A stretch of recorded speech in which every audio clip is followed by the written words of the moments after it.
génocide des Tutsis, le président Paul Kagame s'est rendu avec une petite délégation au mémorial de Kigali où il a allumé la flamme de l'espoir. Et puis au Niger, le rapport sur des détournements présumés de fonds dans le secteur de la défense a été remis à la justice. C'était une exigence de la société civile. Une enquête devrait donc être ouverte, mais déjà le procureur de Niamey a laissé entendre que force restera à la loi. Merci. Et à tout à l'heure, Barthélémy Ngom, pour le développement de toutes ces informations. Coronews,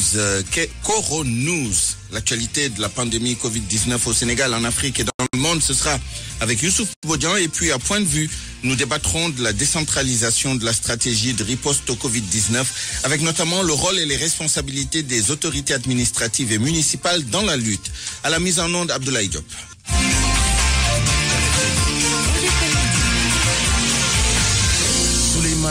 Comme tous les jours, le point de l'évolution du Covid au Sénégal.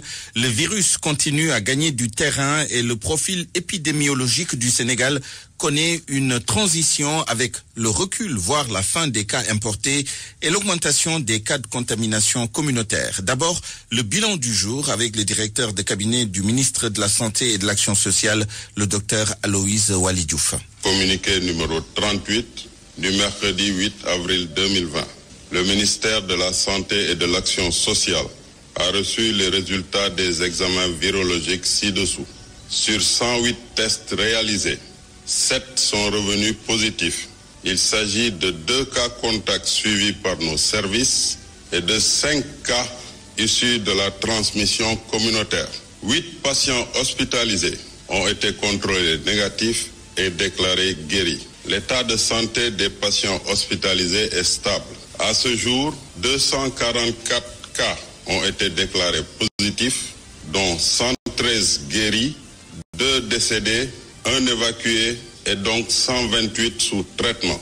Le ministère de la Santé et de l'Action sociale renouvelle à la population son appel au respect strict des mesures de prévention individuelle et collective. Voyons maintenant ce que disent de plus les chiffres du bilan.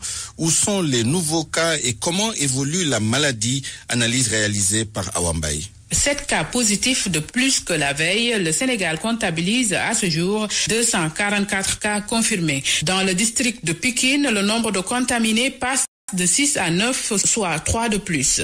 Dakar Ouest avait enregistré hier son 60e cas et aujourd'hui il ajoute un nouveau sur le tableau et passe de 60 à 61 contaminations. Le district de Yeumbeul compte désormais 3 cas, donc 2 tests positifs de plus. Le district de Louga affiche plus 1 sur le tableau du jour. Au total, 2 personnes testées positives au Covid-19. Le premier cas de ce district, issu de la contamination communautaire, a passé le virus à un membre de son entourage proche.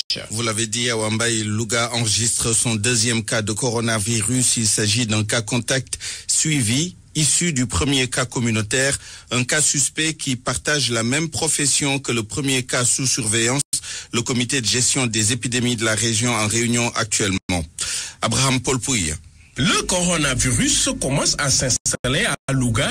48 heures après l'annonce officielle du premier cas dans la région, une autre personne est testée positive au Covid-19. Il s'agit d'un cas contact suivi qui était déjà isolé après l'apparition du premier cas. Selon une source, il faut s'attendre à ce que le nombre de cas augmente car le premier cas était en contact direct ou indirect avec les populations de Louga. Maintenant, les autorités œuvrent pour arrêter la transmission communautaire. Pour atteindre ces objectifs, le comité régional de gestion des épidémies a déjà mis en quarantaine plus de 80 personnes et des tests effectués en masse. Les autorités ont mis les bouchées doubles depuis l'apparition de la maladie à Louga et sont actuellement en réunion de crise pour prendre d'autres mesures, appeler aussi les populations au calme, mais surtout à respecter les gestes barrières. Abraham Polpouille, Louga, Radio Futur Média. Justement, les autorités administratives de la région de Louga sonnent la riposte.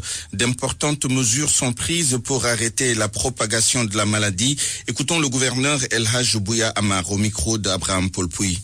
Aujourd'hui, quand il y a un cas communautaire, ça veut dire qu'il faut quand même prendre des verrous au plan médical, au plan social, au plan sécuritaire. Et c'est ce que nous sommes en train de faire. On décompte d'aujourd'hui que 60% 60 personnes sont déjà mises en quarantaine pour un peu vraiment stopper la transmission. Il faut qu'aujourd'hui, qu'on oblige les citoyens aussi à rester chez eux, destiné aussi vraiment à freiner une possible propagation de la transmission communautaire. Avec notre vécu familial, avec notre vécu quotidien, avec notre mode de vie social, les gens, on demande même à l'adopter. Alors qu'aujourd'hui, ça doit être un geste quand même automatique. Concernant le lavage des mains, les gens commencent à prendre l'audit. Mais si on se lave les mains et qu'on n'adopte pas aussi les autres gestes barrières, ça pose problème. Ici à Dakar, un agent du port autonome de Dakar a été testé positif au coronavirus. Le directeur général du port souligne qu'il s'agit d'un cas communautaire actuellement sous traitement. Aboubacar Sedir Bey rassure par ailleurs que les activités du port continuent normalement. Aucun ralenti n'est noté. Nous l'écoutons avec El Haj Ndiogoudjen. L'employé a été testé positif le vendredi 3 avril 2020 et préciser aussi que cet employé était déjà en arrêt de travail depuis le 28 mars 2020. Donc, en toute vraisemblance, l'employé est un cas de transmission communautaire, donc selon le ministère de la Santé, qu'il a donc contracté en dehors du lieu de travail. Il est venu néanmoins se faire consulter au service médical du port de Dakar. En relation avec le ministère de la Santé, les diligences ont été prises. Le cas est bien maîtrisé. Il n'y a pas une relation directe avec le port. Il s'agit d'un employé du port qu'il a contracté dans son quartier. Est-ce que cette situation ne risque pas d'avoir un impact sur les activités du port? Non. Le port, vous savez, c'est 95% du trafic du Sénégal. Donc, les échanges internationaux du Sénégal passent dans le port à hauteur de 95%. Donc, nous sommes responsables de l'approvisionnement du pays en denrées de première nécessité, que ce soit le riz ou toutes les autres céréales. Mais c'est des hydrocarbures aussi qui fournissent à la Sénélec ce qu'il faut pour produire l'électricité. Donc, le cœur de l'économie du pays, c'est la porte d'entrée du Mali. À 65%, nous assurons l'approvisionnement d'un pays comme le Mali. Donc, il nous faut sécuriser le corridor sur le Mali. RFM, la radio de toute l'actualité. La brigade de gendarmerie de Ouakam est fermée au public depuis ce matin. Les citoyens venus accomplir des formalités administratives se désolent de cette situation, mais la gendarmerie nationale précise que seul le service de légalisation de cette brigade est fermé. Elle évoque des raisons ou des mesures de prévention pour éviter la propagation du coronavirus. Binta Diallo. La brigade de gendarmerie de Ouakam a fermé son portail d'entrée ce matin au public. Une décision prise de façon unilatérale pour se prémunir du Covid-19, le coronavirus qui a pris une autre proportion au relent communautaire. Ceux qui s'y sont rendus aujourd'hui et qui nous ont informés par téléphone ont été pris de court par cette mesure d'interdiction d'accès aux locaux de la brigade de gendarmerie de Ouakam. Et puisque aucune décision de fermeture des brigades de gendarmerie de façon générale n'a été prise par la maréchaussée, nous avons voulu en savoir davantage. Le service communication que nous avons sollicité par téléphone a pris le soin d'abord de vérifier et de nous revenir ensuite après vérification de l'information. Le capitaine Mandian, adjoint au commandant Faye, le monsieur communication de la gendarmerie nationale, nous dit que la brigade de Ouakam n'est pas fermée et que seul le service légalisation a diminué ses opérations pour ne prendre en compte que les urgences. Notre interlocuteur d'ajouter que les dépôts de plaintes sont autorisés et les appels de détresse exécutés. Quel que soit Alpha, ceux qui se sont rendus à la brigade de gendarmerie de Ouakam ce matin pour légalisation n'ont pas apprécié le fait de n'être informés que sur place et à partir des grilles du portail d'entrée de la brigade. Binta Diallo. À Mbour, à cause de la fermeture des hôtels et autres réceptifs de la Petite Côte, la mairie de Saly a vu ses recettes journalières et même mensuelles baisser. Cette pandémie aussi a entraîné le chômage de plus de 200 personnes dans la zone et seules environ 1000 personnes perçoivent la moitié de leur salaire par mois. Abdourahmane Diallo. Des hôtels et restaurants de la Petite Côte ont fermé leurs portes. Plus de 2000 personnes sont au chômage et environ 1000 personnes perçoivent la moitié de leur salaire. Les hôteliers disent serrer la ceinture pour couvrir ses dépenses. Mbaye Ndiaye, président des jeunes hôteliers sénégalais. Il n'y a plus de clients, donc on est obligé de libérer nos employés parce que si on ne peut pas faire travailler ces employés sans clients, et vous savez que la contamination coordination elle est facile, donc on évite les regroupements. Mais entre nous hôteliers, on s'est réunis pour essayer de voir comment faire pour atténuer la situation. La fermeture des hôtels et autres endroits fréquentés par les touristes entraîne un manque à gagner pour la mairie de Saly. La municipalité a vu ses recettes journalières ou même mensuelles baisser. Ousmane Gueye est le maire. 95% de ce qu'on gagne provient du secteur touristique. Donc si aujourd'hui le secteur est handicapé par cette maladie, forcément on va ressentir cela. Mais vous savez, il n'y a pas mieux que la santé. Certes, on aimerait bien gagner de l'argent, mais la santé est primordiale. Actuellement, le secteur touristique fait partie des secteurs les plus touchés par le coronavirus à cause de la maladie. Les activités de la Petite Côte sont au ralenti. RFM Bourg. Abdurrahman Diallo. Dans le cadre de notre série de reportages sur l'impact du coronavirus sur les secteurs d'activité et métiers, intéressons-nous à la vie des muezzins en cette période de pandémie. Une triste situation, mais ils se plient à la décision. Notre reporter a fait le tour de 2 mosquées à Ouakam et retenez que ces muezzins rencontrés se disent très nostalgiques des moments de prière avec la communauté. Amadou Sabarba. La mosquée, lieu de prière, mais aussi de retrouvailles entre fidèles musulmans. L'interdiction des rassemblements publics laisse un grand vide chez Baba Karangom, le premier muezzin de la mosquée Ashura, communément appelée mosquée Ibadou, à la cité Avion. C'est ça que j'ai un grand vide que je trouve intérieurement de moi, mais je me dis, chaque musulman, si tu, au fond tu es de bon musulman, c'est un moment que tu te sens que tu es un bon musulman avec toi et Dieu. Parce que tu peux être isolé toi seul, mais chaque heure de prière, tu dois être réveillé depuis ça. Moulay Dem, un autre muezzin qui a la nostalgie des prières à la mosquée. Depuis l'application de ces mesures, la soixantaine peine à voir ses voisins de quartier. Il y a un grand manquement parce qu'en dehors du lieu de la prière, je dis que la mosquée est un lieu de retrouvailles. On se retrouve là-bas 5 fois par jour. Depuis le confinement, à moitié, j'allais dire, je ne vois personne à la mosquée. Même les cohabitants, je ne les vois plus dans le quartier. Comme vous m'avez trouvé chez moi, je suis chez moi. Chacun chez soi. Et c'est la mesure la plus adéquate à prendre. Peut-être c'est ça le manquement. J'ai perdu de vue vraiment tous les cohabitants, tous les fidèles musulmans. Ça fait mal. Il affirme qu'il est difficile de fermer la mosquée après l'appel à la prière. À chaque fois que j'appelle la prière, je reste à la mosquée parce qu'il est très difficile d'ouvrir la mosquée, d'appeler les fidèles pour la prière et de retourner. Dans le cadre de la prévention de la propagation du virus, les rassemblements publics sont interdits pour éviter tout risque de contamination, une décision respectée par les religieux, même si les muezzins sont nostalgiques de voir les mosquées remplies de fidèles. C'est une période très difficile également pour les artistes avec la suspension des manifestations publiques. Leur quotidien est bouleversé non seulement, mais aussi les rentrées d'argent se font rares. Le Ramadan qui pointe son nez à l'horizon ne va pas arranger les choses. Un sujet réalisé par Anna Rocha. Un mois bientôt que toutes les manifestations publiques ont été suspendues au Sénégal. Un coup dur pour les artistes, témoigne Pape Amadou Fall du groupe Pape Cher. Je ne trouve même pas les mots, mais c'est vraiment dur. On a beaucoup de temps pour de répétition la journée. La journée, d'habitude, on dormait l'après-midi, c'était les heures de répétition. On ne peut plus répéter convenablement.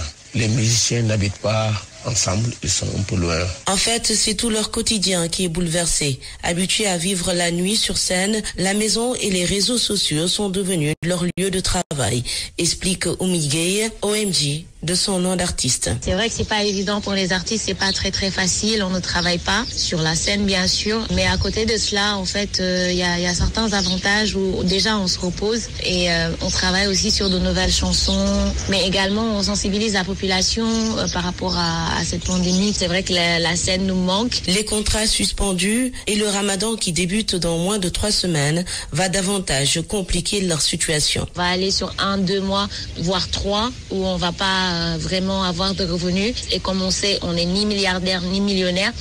Donc ça sera une période très difficile, mais je pense qu'on essaiera de s'en sortir, on essaiera de survivre comme tout le monde. Ça craint vraiment pour les jours à venir, commente le lead vocal de Pape Cher. D'habitude, on mettait de côté un peu d'argent pour le mois de Ramadan. Mais vu la situation qui est venue brusquement, les réserves maintenant sont en train de s'épuiser. On ne sait même pas encore quand ça va finir. On a tout arrêté. L'avenir est flou pour ces artistes conscients que la priorité aujourd'hui est de freiner la propagation du virus. Leur seul espoir, que tout revienne à la normale le plus vite possible. RFM, la radio autrement. Les pêcheurs de Guet-Ndar préoccupés par la propagation du coronavirus au Sénégal, ils s'investissent dans la lutte et exigent de leurs pairs de rester sur leur lieu de travail en territoire mauritanien et en zone de campagne dans le pays. Les pêcheurs de Guet-Ndar disent non à la mobilité pour préserver la communauté dans un contexte également d'économie difficile. Mohamed Nabissila. L'économie de la pêche est fortement endommagée par la propagation du coronavirus du fait du couvre-feu. Cette maladie est si grave. Il y a un ralenti qui vise Saint-Louis sur le problème de la nourriture du poisson, sur le problème des transports. Au-delà de ça, les industries sont presque aux arrêts économiquement. Sur le plan de l'exportation et autres pays, il y a des événements néfastes. Amadou Faye, leur porte-parole, explique également que des dispositions sont prises pour que leurs pirogues n'accostent plus en territoire mauritanien. Tout ceci pour expliquer qu'un mot d'ordre est donné aux pêcheurs de rester en territoire voisin et d'éviter tout déplacement.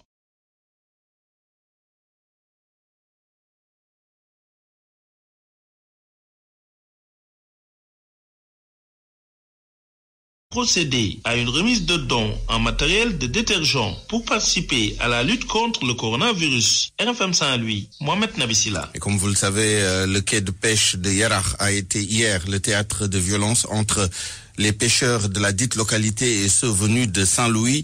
À l'origine de ce conflit, l'utilisation de monofilaments, aussi le fait de quitter Saint-Louis pour venir pêcher à Yarakh. Il a fallu l'intervention de la gendarmerie pour calmer les protagonistes. Mamadou Diop Thioune, coordonnateur du comité national du dialogue social pêche-aquaculture, en appel au respect de la réglementation en vigueur. Ces propos sont recueillis par Cheikh Tidiane Diagne. Nous regrettons et demandons à l'État d'agir vite parce que quand même l'État doit être régalien et les pouvoirs transférés à la cogestion par le CLPA ne peut pas entraîner en tout cas des violences, surtout quand il y a absence de dialogue et de concertation. C'est regrettable et nous devons maintenant tous nous revoir l'approche de cogestion, le partenariat entre les acteurs eux-mêmes. Il a été transféré à l'autorité locale, qui est le comité de coordination et de gestion locale, qu'on appelle le CLPA, des pouvoirs de restriction et d'interdiction sur des avis concertés et qui doivent maintenant assortir une application directe au niveau des acteurs qui les acceptent. Nous sommes tous des Sénégalais, on n'est pas interdit en Sénégalais d'être dans une zone. Seulement dans chaque zone, il y a une règle interne d'application qui aujourd'hui sortit d'une concertation parce qu'ils s'interdisent eux-mêmes à faire usage de certains engins pour certaines localités. Donc c'est un consensus qui se dégage au niveau des localités. Mais quand on est aujourd'hui en migration dans une localité d'exploitation de pêche, il faut maintenant se conformer au règlement qui s'applique. Parlons maintenant du programme des 100 000 logements sociaux initiés par l'État qui avance malgré la pandémie du coronavirus. D'après le ministre de l'Urbanisme, du Logement et de l'Hygiène publique, 230 000 demandes ont été enregistrées à ce jour sur la plateforme. Abdou Karim Fofana révèle par ailleurs que la fourrière animale sera implantée à quelque part dans le département de Rufisque. Les travaux vont s'achever la semaine prochaine. Il était l'invité de RFM Matin.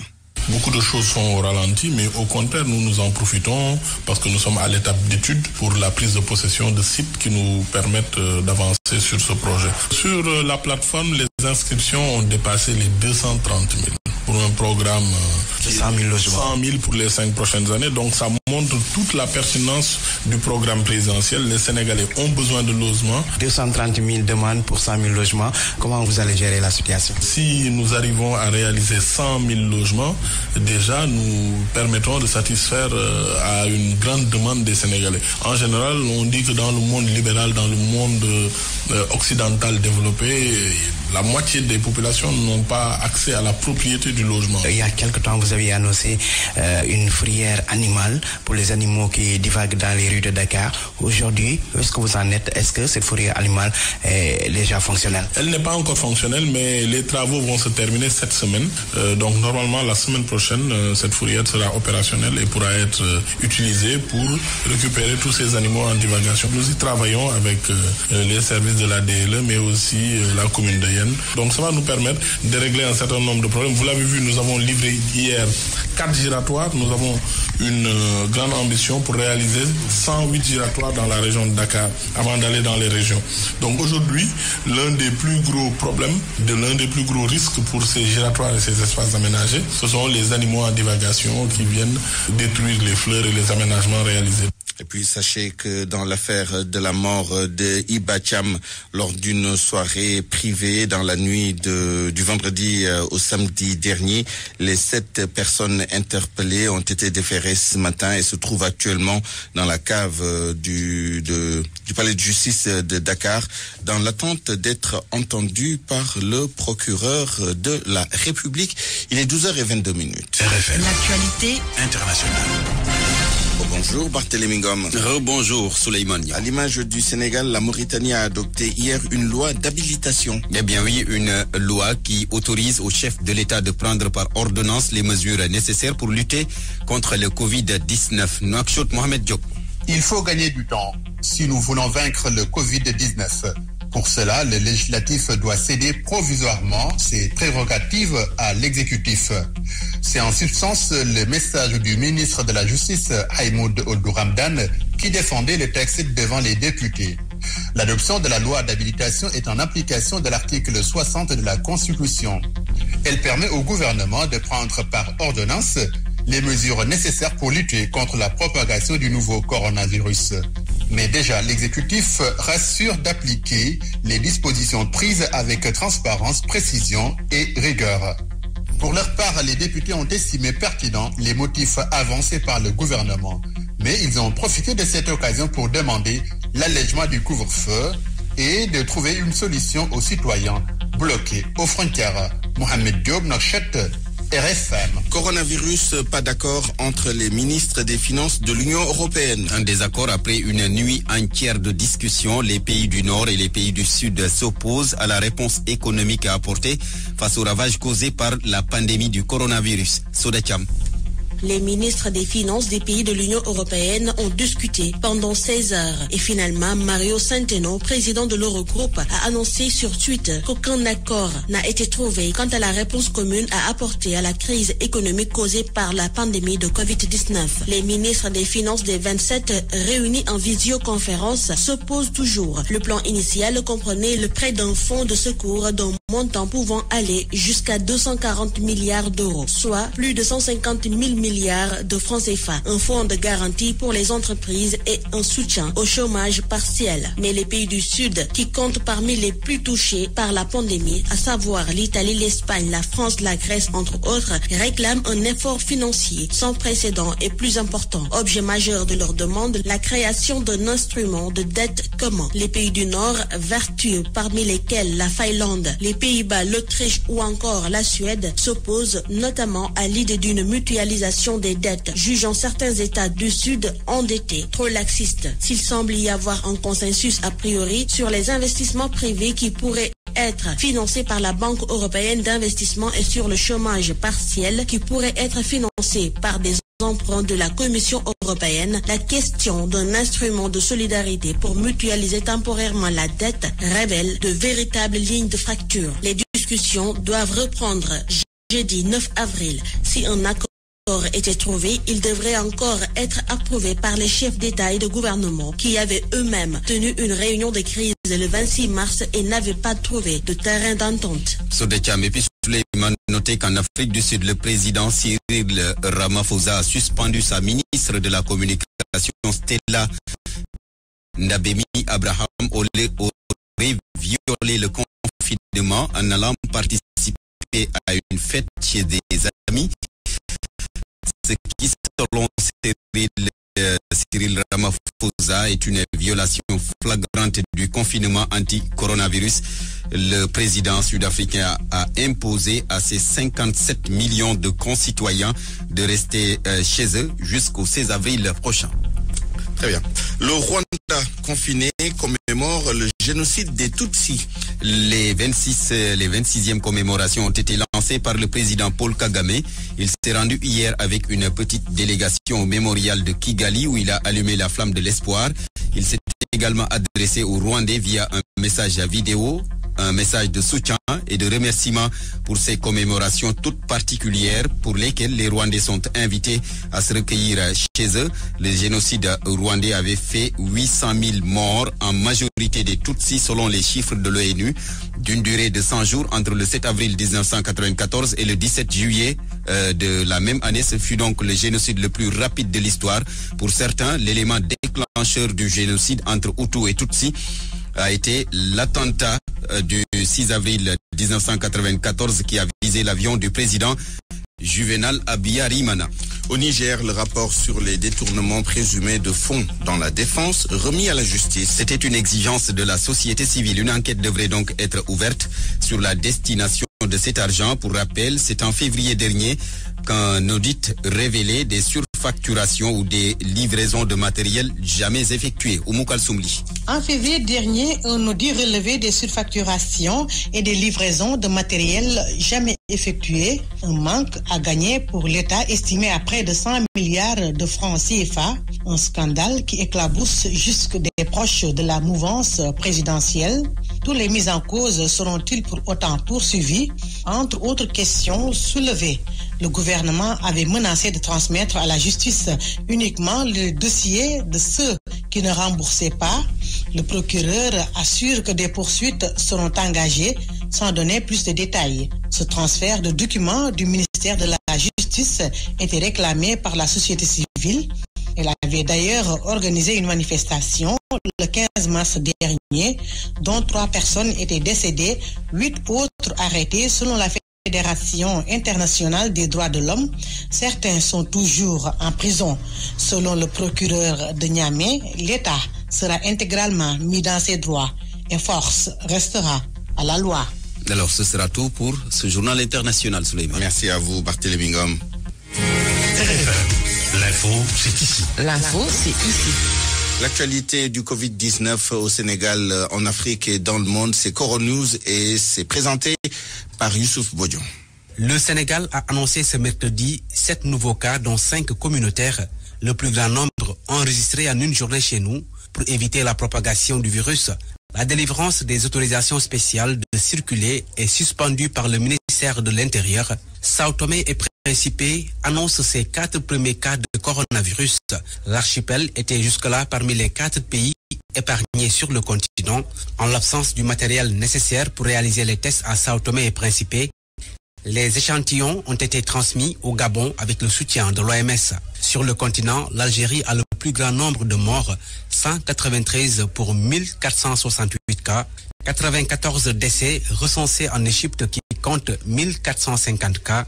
Le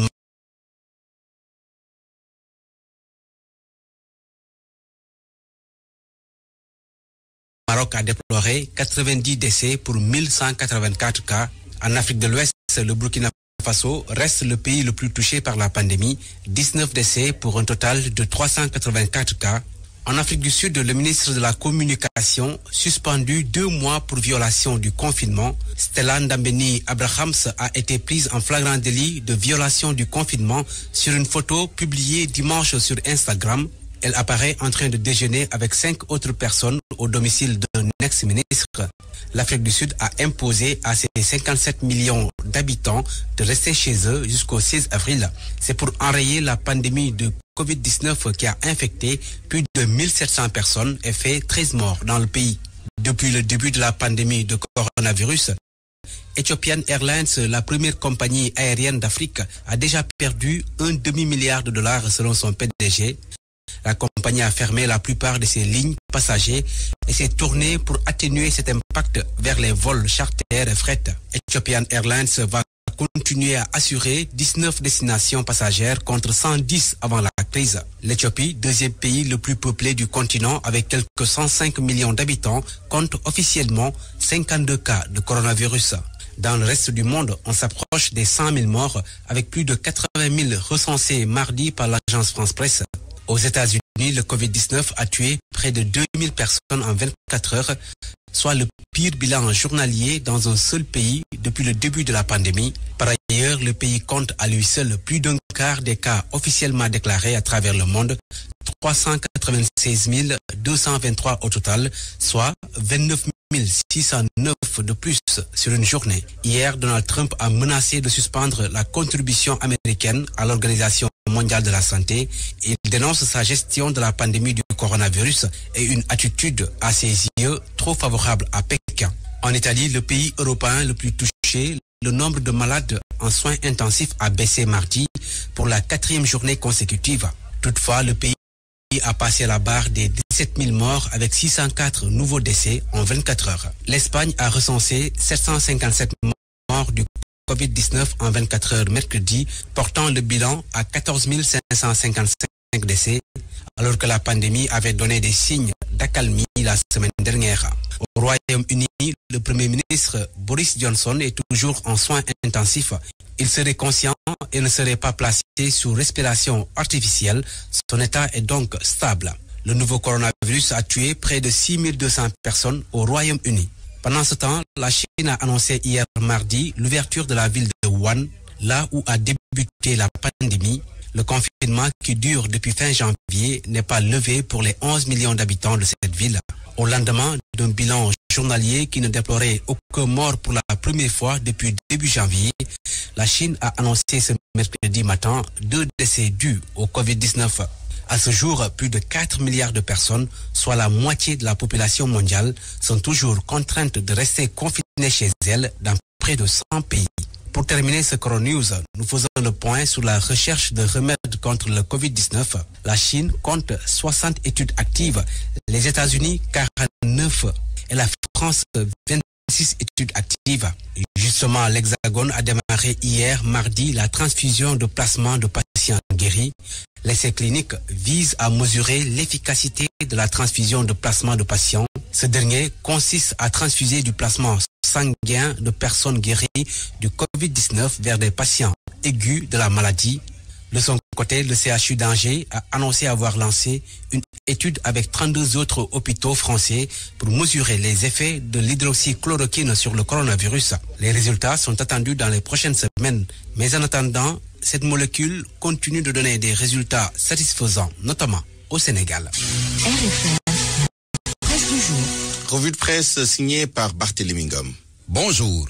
La guerre vient de commencer. Cette phrase du docteur Aloyse Waly Diouf, directeur de cabinet du ministre de la Santé à la une des Libérations, en dit long sur la menace qui plane sur le Sénégal concernant le coronavirus. Une grande inquiétude née des transmissions communautaires. 14 au total depuis l'apparition de la maladie au Sénégal, c'était le 2 mars dernier, précise à Sud Quotidien. Une situation qui, selon mon confrère, inquiète les acteurs de la riposte. C'est devenu une grande menace. Les acteurs de la santé mettent donc en demeure les populations au moment où l'État corse les mesures. Le quotidien requin et fait retenir que Keur Massar est une zone à surveiller. Là-bas, c'est la peur de X, une peur communautaire. Désormais, souligne le journal, Keur Massar a au moins 5 cas communautaires. En plus, plusieurs personnes à haut risque sont actuellement sous surveillance. De quoi donc inquiéter les autorités médicales qui font tout pour retracer le cas zéro qui continue de distribuer le virus aux populations de Keur Massar. En réalité, l'inquiétude se justifie. C'est parce que Keur Massar est devenu surpeuplé. Et comme Keur Massar se trouve à un jet de pierre de Rufisque, il serait donc malheureux que les cas communautaires de Keur Massar pénètrent Rufisque, s'inquiète déjà Souleymane Ndoye, le président du conseil départemental de Rufisque, toujours dans les colonnes du journal Le Quotidien. Dans tous les cas, l'observateur note déjà que Dakar joue avec le pire. Mon confrère met ainsi en exergue les chiffres du Covid-19 et les comportements des populations qui font froid dans le dos. L'Obs, qui a visité quelques endroits, a constaté que les mesures édictées dans le cadre de la prévention de la maladie ne sont pas respectées. D'abord, à la gare de Petersen. Premièrement, la distanciation sociale d'un mètre n'est pas respectée. Deuxièmement, l'embarquement des passagers dans les bus, minibus et autres autocars ne se fait pas dans le respect des places assises distribuées en tenant compte d'une distance d'au moins 1 mètre entre chaque passager. Et troisièmement, le nombre de passagers à bord de ces catégories de véhicules susmentionnés n'est pas limité à la moitié du nombre de places prévues dans la carte grise. Même constat à Pompiers. Conclusion, toutes ces insubordinations sanitaires font des gares routières de Petersen et Pompiers un terreau fertile à la flambée du Covid-19. Vox Populi sur le traitement du coronavirus coronavirus renseigne que le Sénégal ne dispose que de 700 doses de chloroquine et attend 3000 supplémentaires qui vont être réceptionnés dans les jours ou semaines à venir. C'est du moins ce qu'a indiqué le directeur de la pharmacie et du médicament, le professeur Yérim Mbagnick Diop, qui prenait part hier à la réunion spéciale de la Commission nationale du médicament. Le Covid-19, un problème donc en Afrique et dans le monde. À la une du Soleil, le point de vue d'un Africain. Macky Sall, le président de la République, qui signe l'édito de ce mercredi. D'emblée, une indignation. Le président Sall note que le Covid-19 a fini de freiner l'élan des uns, aggraver la situation des autres et remet en cause les efforts de tous. De plus, la maladie soumettra à rude épreuve des systèmes nationaux de santé publique déjà vulnérables. Le président de la République, dans son éditorial, donne des pistes pour vaincre le coronavirus. Et là, je vous renvoie à la page 3 du quotidien national Le Soleil. Le président de la République